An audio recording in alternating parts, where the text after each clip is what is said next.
السلام علیکم ورحمۃ اللہ وبرکاتہ۔ الحمدللہ رمضان کا بابرکت مہینہ گزرا، ہم نے عید الفطر کی نماز بھی ادا کر لی، اللہ تعالی ہماری ساری عبادتوں کو قبول فرما لے۔ اب عید کے بعد بھی 6 روزے ہیں جن کی فضیلت حدیث میں آئی ہے۔ میں آپ کے سامنے حدیث مسلم شریف کی روایت کا نمبر ہے 1164، حضرت ابو ایوب انصاری رضی اللہ تعالیٰ عنہ، حالانکہ یہ دوسری کتابوں میں بھی روایت آئی ہے۔ حضرت ابو ایوب انصاری رضی اللہ عنہ سے روایت عن ابی ایوب الانصاری رضی اللہ تعالی عنہ انہ حدثہ ان رسول اللہ صلی اللہ علیہ وسلم قال، یعنی اللہ کے نبی صلی اللہ علیہ وسلم نے فرمایا، من صام رمضان ثم اتبعہ ستا من شوال کان کصیام الدہر۔ یہ روایت کے الفاظ ہیں، یعنی ترجمہ اس کا یہ ہے کہ جس شخص نے رمضان کے روزے رکھے، دیکھو دھیان رکھیے گا، جس شخص نے رمضان کے روزے رکھے پھر ساتھ میں اس نے شوال کے 6 روزوں کو ملا لیا، شوال کے 6 روزوں کو شوال کے ملا لیا، تو اس کے لیے اس کی فضیلت ایسی ہے گویا کہ اس نے پوری زندگی روزہ رکھا۔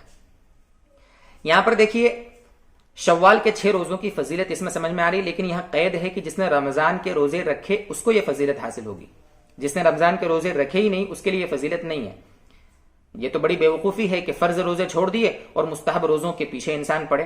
ہاں رکھے ثواب ملے گا، روزے رکھنے کا ثواب ملے گا، لیکن یہ جو فضیلت خاص طور سے ہے اس کا ثواب نہیں ملے گا، یعنی پوری زندگی روزے رکھنے کا ثواب نہیں ملے گا۔ پوری زندگی روزے رکھنے کا ثواب اصل میں اس طریقے سے ملتا ہے کہ ایک نیکی کا ثواب اسلام میں 10 گنا ملتا ہے۔ اب چونکہ 30 روزے رکھے ہیں، مہینے بھر کے روزے رکھے ہیں، تو 30 روزے کا ثواب ہو گیا 300 دن کا، اس کے بعد 6 روزے کا ثواب ہوا 60 دن کا، سال ہوتا ہے 360 دن کا۔ اس طریقے سے یہ 36 روزوں کا ثواب 360 روزوں کے برابر ہو گیا۔ اب کسی نے رمضان کے روزے رکھے نہیں، وہ اگر 6 روزے رکھے گا تو اس کو تو 36 روزے کا ثواب، یعنی صرف 60 روزوں کا ثواب ملے گا، صرف 60، تو پورے زندگی کا کہاں ثواب ہوا؟ اس لیے بہرحال یہ فضیلت اس شخص کے لیے جو رمضان کے روزے رکھے۔ اچھا، اس میں طریقہ کیا ہوگا روزے رکھنے کا؟ عید کا دن تو آپ چھوڑ دیں، عید کے دن تو روزہ رکھنا جائز ہے ہی نہیں۔ عید کے دن سے کے بعد شوال کا پورا مہینہ جو باقی ہے، ابھی 28 29 دن جتنے بھی باقی ہیں، ان میں جب بھی آپ یہ 6 روزے رکھ لیں گے یہ فضیلت حاصل ہو جائے گی۔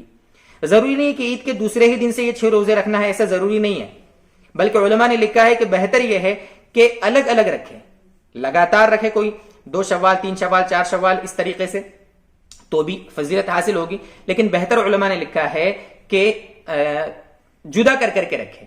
مان لو اس نے شوال کی 2 تاریخ کا روزہ رکھ لیا، پھر 2 دن چھوڑ دے، 1 دن چھوڑ دے پھر رکھ لے، پھر 1 2 دن چھوڑ دے پھر رکھ لے، یہ بہتر ہے۔ لیکن اگر کوئی لگاتار بھی رکھے تو کوئی حرج نہیں ہے، یہ فضیلت اس کو حاصل ہو جائے گی۔ یہاں پر تیسرا مسئلہ ہے کہ یہ سمجھنا ہے کہ جو ہمارے قضا روزے ہیں، جو کسی وجہ سے نہیں رکھ سکے، یا جو عورتیں ہیں جن کے مخصوص ایام کی وجہ سے، ناپاکی کے ایام کی وجہ سے وہ روزے نہیں رکھ پائی تھی، تو اب وہ ان 6 قضا روزوں میں ان کی نیت کو انکلوڈ نہ کرے، ایک ساتھ دونوں کی نیت نہ کرے۔ ہاں، نیت نفل کی الگ ہوتی ہے، نفل روزے مستحب روزوں کی، اور قضا روزوں کی الگ ہوتی ہے۔ اگر وہ دونوں کی ایک ساتھ نیت کر بھی لے گا تو قضا کی ادا ہوں گے، وہ اس کے شوال کے 6 روزوں کی فضیلت اس کو حاصل نہیں ہوگی۔ اس لیے الگ الگ اللہ نے آپ کو ہمت دی ہے، پہلے قضا روزے رکھ لیں، اس کے بعد پھر شوال کے 6 روزے رکھ لیں، پورے مہینہ ہے انشاءاللہ فضیلت حاصل ہو ہی جائے گی۔ الگ الگ رکھنا ہے، ایک ساتھ نہیں رکھنا ہے۔ اگر آپ یہ سوچ رہے کہ نہیں میرے اندر 6-7 روزے رکھنے کی طاقت ہے تو آپ قضا روزوں کو مقدم رکھیں، یہ تو مستحب ہے، نہیں رکھیں گے گناہ نہیں ہے، لیکن ان کو آپ نہیں رکھیں گے تو گناہ ملے گا۔ حالانکہ یہ جو قضا روزے ہیں ان کی آپ شوال میں ہی قضا کریں ضروری نہیں ہے، آپ کبھی بھی قضا کر سکتے ہیں، زندگی میں کبھی بھی آپ کر سکتے ہیں۔